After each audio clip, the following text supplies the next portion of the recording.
Hello, I'm Robin Schmidt, and I am going to walk you through creating an account in Qualtrics and begin building your survey.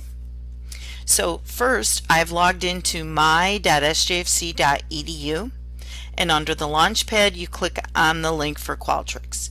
If it is your very first time logging in, you'll be creating an account using your network credentials. You should enter your St. John Fisher email address when you create your account.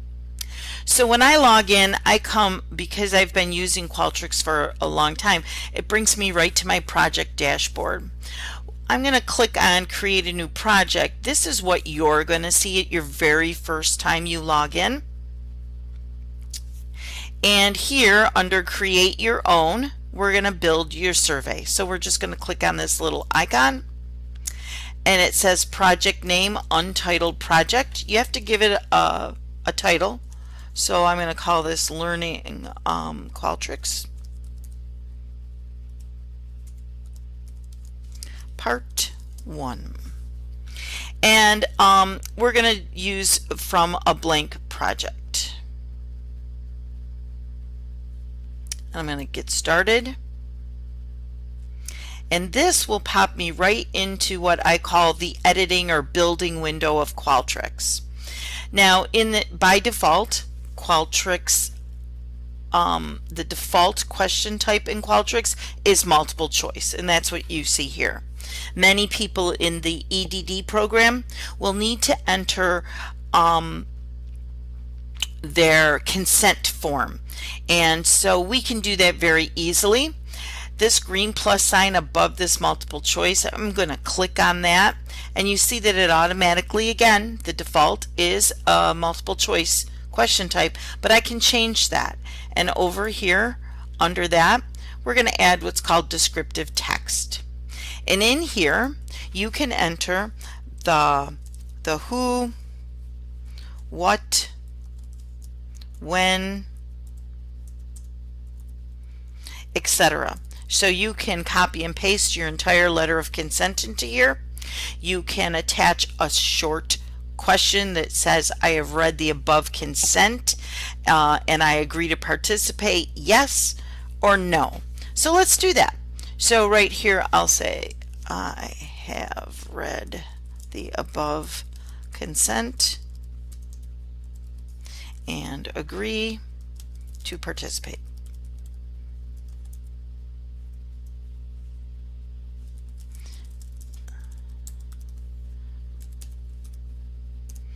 And then in my choices, I'm going to click under choice 1, and I'm going to type a yes.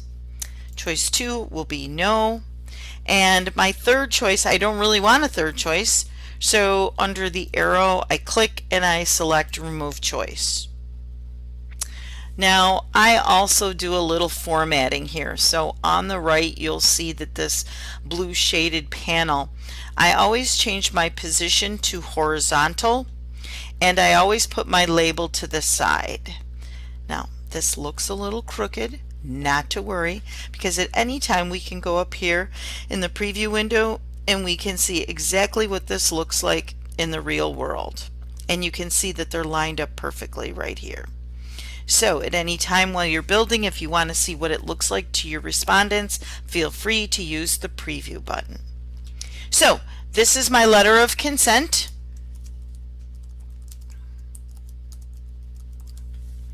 This is the question, and now in order for this question to make sense, so if a respondent clicked on no, we would want them to exit the survey. I'm just gonna fast add another multiple choice question down here, and then I'm gonna click on my question where it says I've read the above consent and agree to participate in the survey. So I'm gonna scroll down, and I'm going to add what is called skip logic. Now, if they answer no, if no is selected, then we're going to have them go to the end of the survey. And by default, Qualtrics has an end of survey message that says thank you very much for participating, and they're done. Now, if we wanted to test this and make sure this is working, again, we would use this preview button. And the preview button, there's my yes or no. I'm going to answer no because we want to test that logic. And I should go right to the end of the survey. And there it is. So that is adding your letter of consent and then a short question, yes or no, that allows the respondent to either continue with the survey or exit. Now we can keep building from this point on, and so from here I'd like to show you these two here. If you need to add another question, you can add it here, but if you click on the down arrow, you will see that there's many different types of questions and they're categorized. So under multiple choice, if you click on the down arrow, there's a select box, there's a multiple drop down list, etc. There's many different styles. We also have under the matrix table, that's where your Likert scale, single answer, multiple answer, drop down list, etc. They're there. So please look around in here, and if you see a drop down arrow, there are more types of questions within that category of question. So you can simply add a question above or below, but remember that will automatically be a multiple choice question only. And if you want to have a different type of question, you can come down here and choose it. At any time, if you pick a question and you're not sure that that is the right style of question, or you want to change that question type, over to the right under multiple, this one happens to be a multiple choice, under that when I click on that, then I can go right to the same menu that you saw in the other place and simply just choose a different style. So let's put a Likert scale question in there. There we go. So that's how you build your survey. And whenever you want to see what it looks like, again, you click the preview button and it will preview. You'll see that it is also choosing mobile friendly over here, and that's because we had this box checked down here, options, mobile friendly. A lot of people take surveys from a mobile device, so it's nice to have that checked so that you can see that in advance. I'd like to also go over a few things. Under look and feel, the major thing under look and feel is that most respondents want to know how long it's going to take them to complete a survey. So where it says progress bar and none, if you click there and say with text and save, now that bar will appear. And I'll click on preview. And so this time, instead of saying no, I'm going to say yes. And up at the top you see a gray bar with a 0 and 100%. And now here's that next question. And then I can just click here and I'll be done. So they get a visual cue of how long it's going to take them. And that's important to your respondents.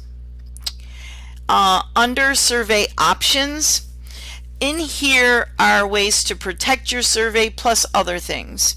So most of the time the IRB board or your chair, mentor will give you a time frame of how long you can collect results. Under survey expiration, you can set this to a time, so you can make the survey valid from one time to another time. So a date and time can all be entered here, and then when the it'll just send out by default a survey expiration message. So if somebody clicks after that, it will say, I'm sorry, but the survey has expired. The survey is no longer accessible. It is expired. So that's one thing that I see that a lot of folks like to use. So just feel free to check that and put in your date and time. A lot of these other things up here you might want more clarification on, but by default all surveys go out anonymously. There is one setting in here that the IRB board has been telling people that they want to ensure that you do not record any personal information at all with this survey. So even though I said that the survey goes out anonymously, it does record IP addresses. And if you were someone with a good technical background, an IP address could bring you to and make it easy for you to find out who your respondent was. So if you click here, this will ensure that you do not record any personal information at all with your respondent. So that is a setting that a lot of people take advantage of. Under survey protection, there's other things you can do in here. By invitation only, it just means that it doesn't allow for a person to forward an email with a link in it.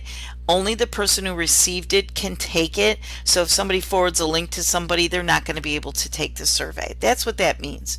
Password protection is just what it says. You could create a password to protect the survey. A lot of folks don't bother with something like that. The prevent ballot box stuffing, keeping people from taking the survey more than once. So if you're offering some type of incentive, there has been a few cases at Fisher where someone in the graduate program has, even in the doctoral program as well, I'm sorry, has received a grant, and the grant is used to make an incentive for people to fill out the survey. So it's been rare, but sometimes you want to offer an incentive. And if you want to offer an incentive, you might want to choose prevent ballot box stuffing, because you wouldn't want somebody to take it more than one time just to get the incentive that you're offering. So that's what that one is about. Pretty much those are the ones that most people or some people have used in the past. Again, the important ones: survey expiration and anonymized response. So under survey options, those two are the ones that are the most important to most users here at St. John Fisher College. Under tools, I want to bring to your attention auto number questions. So over here on the left hand side, you'll see Q2, then you see Q1, then you see Q3. So they're a little out of order. Your respondents, again, if I go to preview, do not see the Q1, 2, and 3.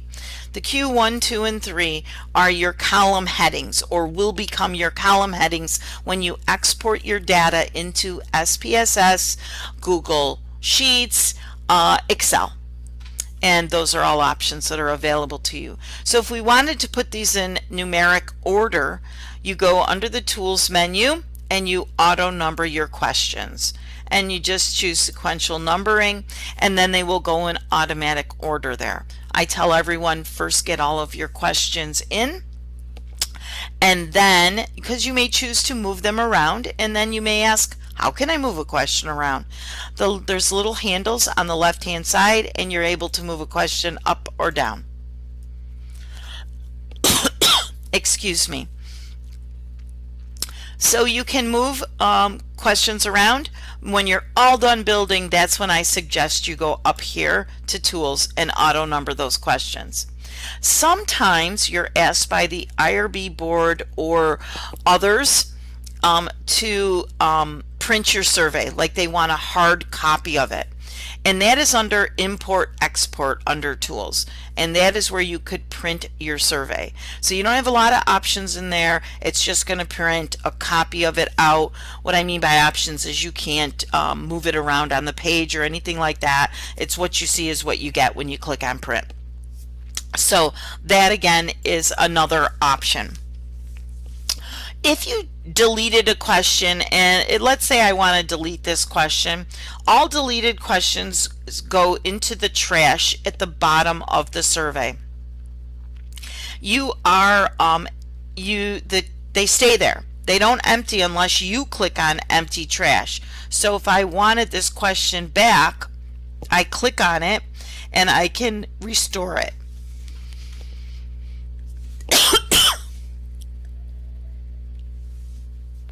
Excuse me again. So that's building your survey, and I ask you to explore all the different question types, etc. When you're all done, you do want to hit publish. And if you make any changes after you hit publish, you have to republish again, because those changes will not show to your respondents until you hit publish again. Now, once you hit publish doesn't mean that the whole world can see it, because until you distribute the survey, send a link to somebody, etc., no one can see it. But it's what has to be done in order for your respondents to be able to access it. So it is important to just remember to click on publish. You may be wondering what IQ score means. IQ score is Qualtrics' way of evaluating your survey, making sure that it meets the best criteria possible for you to get the most responses from your respondents. And sometimes your score may be fair or good. It may not say great. That's okay, but go in and check it out, because in here, now mine says great, but they'll tell you the last question in the survey is not descriptive text. So what they're telling me is that I'm using some type of question and it's not actually filled out. So anything that was a problem in here, and again, I have a great score, but if there was a problem in here, you would see it. It catches grammar, it catches many different things. So I would tell you to check it out. It doesn't mean that it's right or wrong, but it's Qualtrics' way of evaluating your survey and helping you fix what issues that they might feel will reduce the amount of responses you'll get. So it's a good tool to use. I'm going to end this video here, and we'll go on to the part 2 video talking about distribution, and part 3 we'll talk about data analysis and reporting.